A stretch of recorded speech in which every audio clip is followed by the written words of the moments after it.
I'd like you to watch something.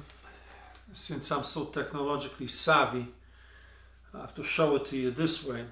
So watch this. This is really interesting.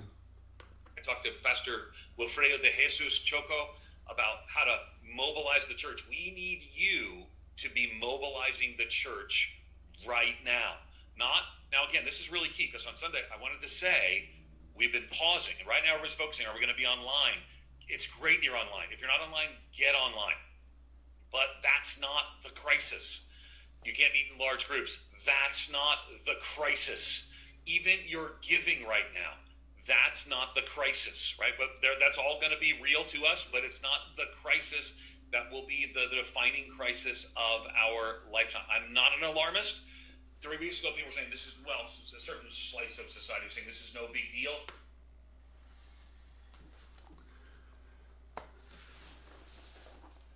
In case you don't know, the man in the picture frame is Ed Stetzer. Ed Stetzer is one of the gurus of the evangelical church. If you don't know anything about the hierarchy of the church, and you got lost in translation, the evangelicals are the top echelon of the church. There are parts of the church that are kind of iffy as far as whether they're going to make it or not, but the evangelicals are shooing for heaven. And to the best of what I understand, that's on account of them praying the sinner's prayer and then having personal subscription to the Christianity Today magazine. Ed is one of the world leaders of the evangelical church. If you don't know anything about Ed, and I knew nothing before this video, it turns out that Ed is no small potatoes. He breaks bread with the Surgeon General of the United States. He makes podcasts with senators and Congress people. He mingles with the crowd at the White House. And he is invited to write editorials for some of the leading national magazines.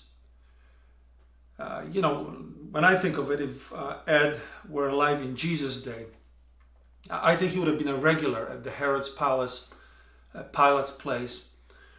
He would have rubbed shoulders with, the religious elite at the temple. But what I like about Ed the most, I must say, is the goatee. It's no small feat when you step into your 50s and you have 3 hair left. We try to braid it or turn it into an afro.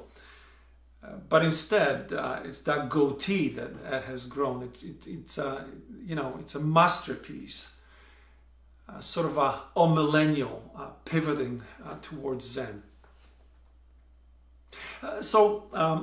Here is Ed, and Ed is a leading voice in a choir that is reaching a feverish pitch of trying to tell us that this is our moment for pastors, for leaders, to mobilize the church for the mission.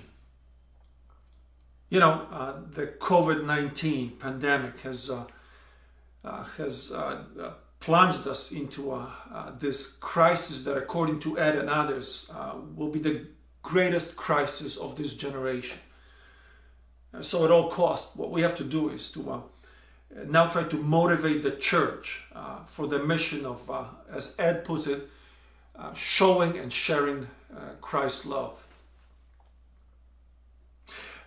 When I watched the video, I got caught up in Ed's message, so much so that when I was finished, I was ready to go. Try to motivate anybody I know within the reach of my voice, for the mission. But then upon second reflection, here I must credit Ed for sort of awakening me from my spiritual slumber. And I can't help to wonder, why is it that every single time the bottom falls off and the church's spin doctors come out and try to wind us up like a bamboo spring to try to go on with the mission, try to mobilize the volunteers, motivate us, inspire us to now start with the work of the church in those moments of crisis. What if the need for us to do this comes from an error? A false conviction that actually the people we're motivating have anything to do with the Church of Jesus Christ.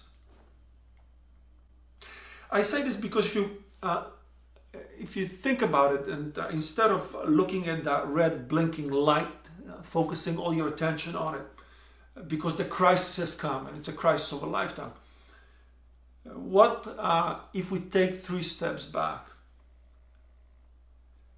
And we look at the local congregation. I don't know if you ever noticed that in every one of those local congregations that we call churches, there is a handful of people who never need to be mobilized for the mission.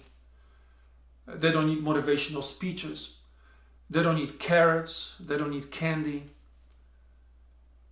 These are the people who are day in and day out, Sunday in, Sunday out.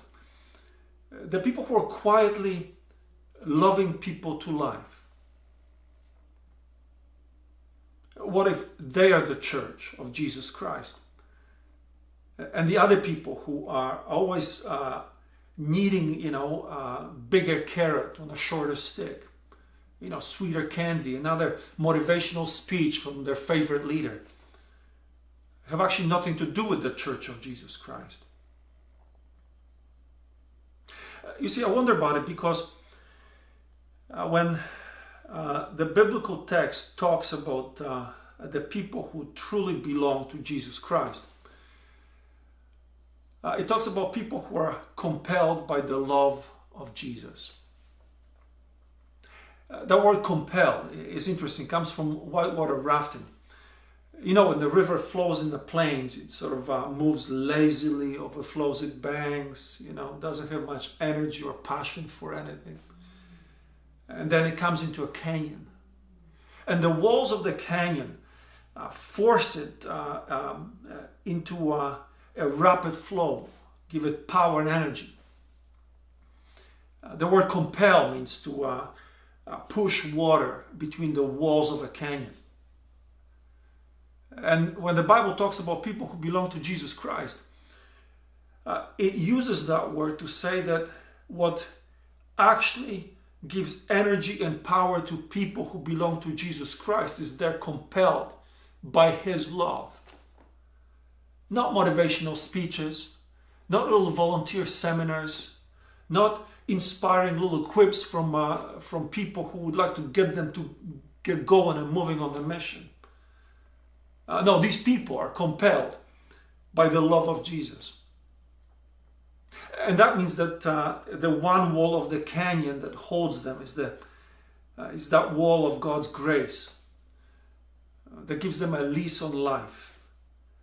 And the other wall is that wall of God's truth that actually gives them a new script for living.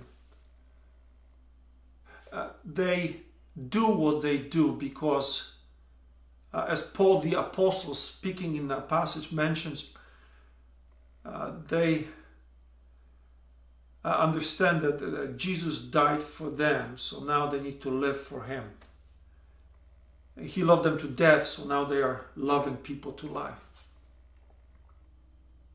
So why don't we stop for once? No, seriously. In this mad frenzy of doing what we do every single time, there's a crisis somewhere in the world and we think this will be the defining moment in our lives, and now we have to show, and share the love of Jesus with the world, because otherwise, the editorials will speak condemnation on the church, or we will not be noticed, or, we'll miss the great opportunity. Why don't we just stop for once? Because I think actually that the Church of Jesus Christ, the people who are compelled by Christ's love, are always out there in their neighborhoods. They notice their neighbors. They notice their needs. They can get their groceries without, getting a little mention in the local paper. They're the people who notice the newcomers who come that maybe stand aside and nobody notices them. You know, they are there early on Sunday morning because they prepare to help the children to learn about God. They don't need thank you letters. They don't need the services of appreciation. And as God's my witness, they certainly do not need a little title of hero next to their names. That's embarrassing for them. So why don't we stop? Because I think the Church of Jesus Christ is always the Church of Jesus Christ, and it doesn't need our motivational speeches and all that talk about being mobilized again. And as for the rest of these people, you who always need a bigger carrot, a shorter stick, waiting for somebody to come and give you attaboy, well, what if you're not the Church of Jesus Christ? But you could be. It's just that for that, you need to get alive. So why don't you get alive? No, I mean it. Get a life.